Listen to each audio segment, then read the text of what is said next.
प्रणाम वैद्य जी। प्रणाम भाई। वैद्य जी, आज किस विषय पे दर्शकों को आप बताएंगे? क्या विषय आज आपके पास? मैंने पहले एपिसोड में लोगों को सांस के बारे में बताया था। हाँ, दमे के बारे में बताया था आपने। और दमे में क्या चीज है, मेरे आयुर्वेद में एक तो मल संदूर है।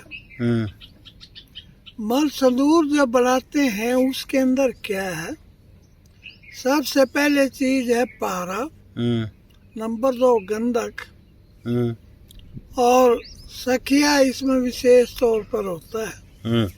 इसके अलावा हम क्या बनाते हैं, संदूर तो हो गया, और सखिया अलग से डालते हैं, हालांकि मल संदूर में आ जाता है। तो उसके डालने के बाद कितना भी सांस क्यों न हो, आदमी को 5 कदम चल के तभी ये कह देता है मेरा आराम है। और छोटे बच्चों के लिए मात्रा कम होती है, माचिस की तिल्ली पर दवाई उठानी पड़ती है। और बच्चों को ज्यादा ठंड लग रही हो, नजला हो, जुकाम हो, खांसी हो, और जो वृद्ध व्यक्ति हैं इनको क्या होता है, कफ की मात्रा बढ़ जाती है। जैसे 60 साल से ऊपर, 70 साल के, 80 साल के कम ही मात्रा में मिलते हैं। और जिनको कफ होता है तो ये लेने के बाद अच्छी तरह से कफ शांत हो जाता है और कफ पिघल भी जाता है। रात के अंदर व्यक्ति क्या करता है, सहम सोता है और उसे आवाज आनी बंद हो जाती है। मेरे आयुर्वेद के अंदर अच्छे से अच्छा हम बताते हैं। और ये कमेंट वाले क्या करते हैं, तो नई से नई गलत बात लिखते हैं। धन्ना हो भाई साहब, आप इस तरह के कमेंट दिया करो और मेरी आत्मा खुश होती है। अगर आप गलत बात कहते हो तो मुझे कोई खेद नहीं। मेरे भारतवर्ष में दमे का इलाज, कफ का इलाज, नज़ला जुकाम का इलाज बहुत अच्छा इलाज है। मेरे आयुर्वेद के अंदर जैसे कटेरी है, आंवला है और सफ़ेद जीरा है, इनका हम अच्छी तरह से प्रयोग करते हैं। इसका कवाथ बनाते हैं और रोगी उसको अच्छी तरह से क्या करते हैं, काढ़े को पीते हैं, कफ पिघल जाता है और सांस बड़े आराम से आता है। एक और बात मैं लोगों को कहना चाहता हूँ, सुबह या शाम, दिन हो या रात, रात के समय हमेशा कोसा पानी, गर्म पानी पीना चाहिए। रोगी क्या हो जाते, ठीक हो जाते। परंतु कमेंट वाले जरूर बहुत ज़्यादा कमेंट लिखते हैं। मैं कहता हूँ उनके पास इतना समय कहाँ से आ गया, जब हमने उनको बता दिया वह मल संदूर है और इसके अंदर गंधक है और सखिया है और पारद है। इसको हम बढ़ाते हैं, अच्छी तरह से प्रयोग करो। सांस कितना भी हो, विशेषकर आजकल क्या होता है, वृद्ध व्यक्तियों को रात के समय कफ की मात्रा बढ़ जाती है और बेचारे क्या हो जाते हैं, परेशान हो जाते हैं। उनके लिए एक ही बात है, रात को कोई दवाई नहीं है। रात के समय उठ करके अच्छी तरह से गरम गरम पानी घूट घूट कर पी लें तो इस संसार की भी गर्म पानी भी एक उत्तम दवाई है। और गर्म पानी पीने के बाद उसका सांस जुड़ जाता है। और विशेषकर आजकल की सर्दी के अंदर हमें खूब गर्म पानी पीना चाहिए।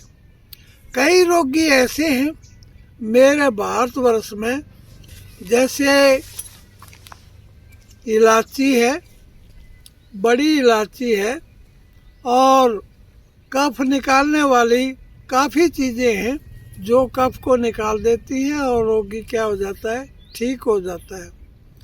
ये चीज़ें हम आपके अनुभव के अनुसार लोगों को बताते हैं, परंतु कमेंट करने वालों को मैं कहता हूँ अच्छी से अच्छी गलत कमेंट लिखा करें तो मेरा मन भी खुश होता है।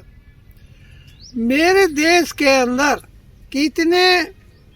किसी आदमी से पूछे, किसी डॉक्टर से पूछे, किसी जानकार से पूछे, भाई वृद्ध व्यक्ति है, बुढ़ापे में जो 80 साल का है, कम ही मात्रा में लोग मिलते हैं, उनकी कफ की क्या मात्रा होनी चाहिए, कफ को कैसे निकालना चाहिए, परंतु उनकी तरफ कोई ध्यान नहीं।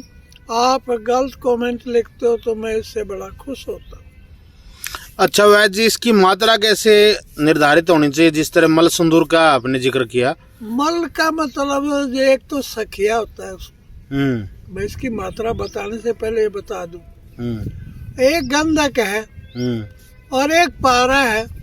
इनको अच्छी तरह से हम इसकी जब अच्छी तरह पका लेते हैं, शुद्ध हो जाता है।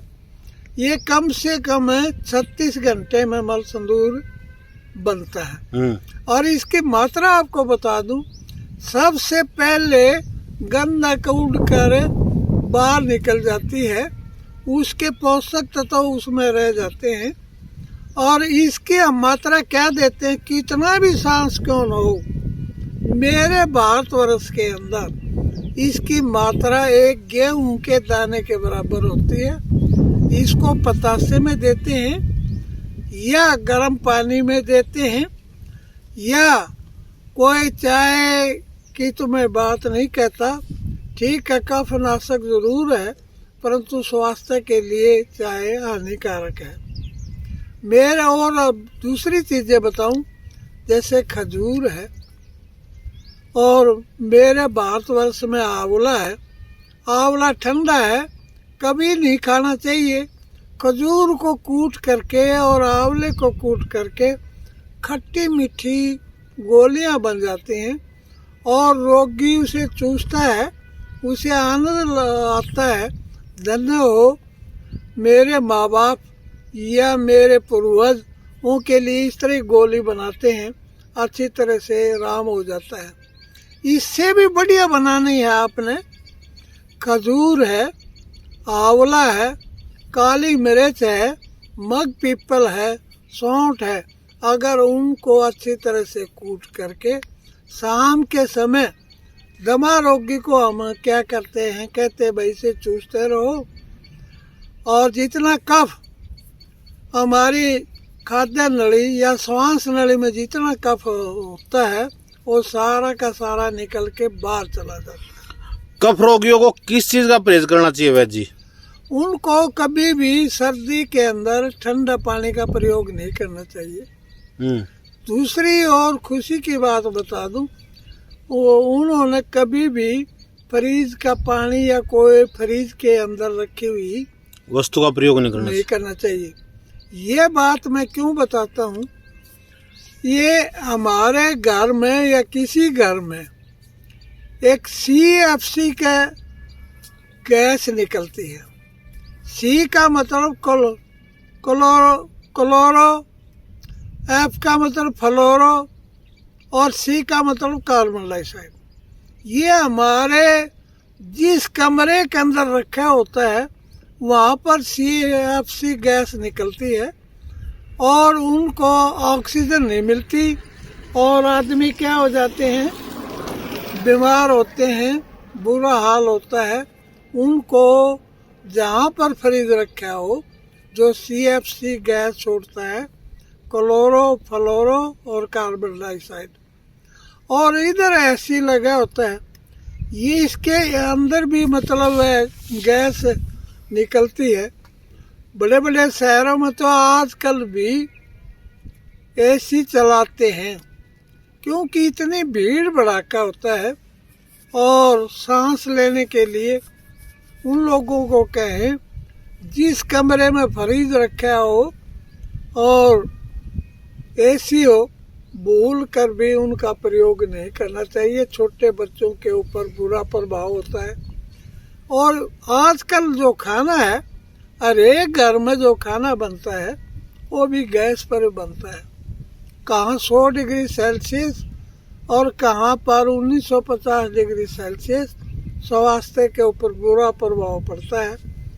मैं एक और बात कहना चाहता हूँ, दवाई का प्रयोग करके देखें।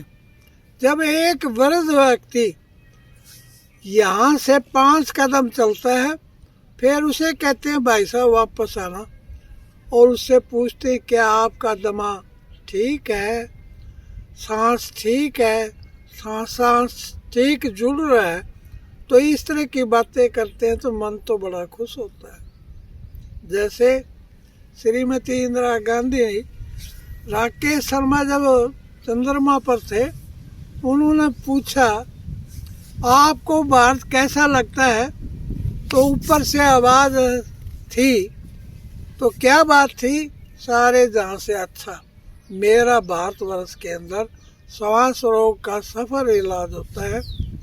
प्रणाम प्रणाम प्रणाम।